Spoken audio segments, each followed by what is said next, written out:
தண்டட்டி கருப்பாயி தாழையத்து மருதாயி பேச்சியம்மா சடங்காயி குச்சுக்குள்ள போனாளே கொலுசுக்கால் சத்தமிட கல்லுடைய மண்ணுடைய துதியாட்டம் போட்ட மகன் குமரி புள்ள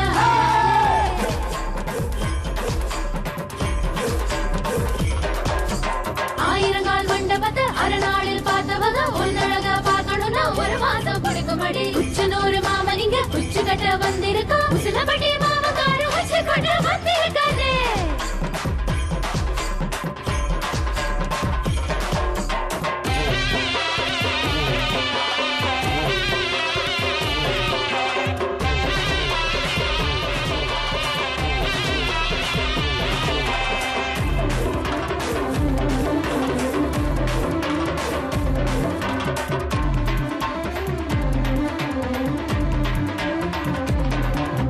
கல்லு வச்ச கம்மலையும் கனவான சங்கிலியும் கல்லுபட்டி மாமன்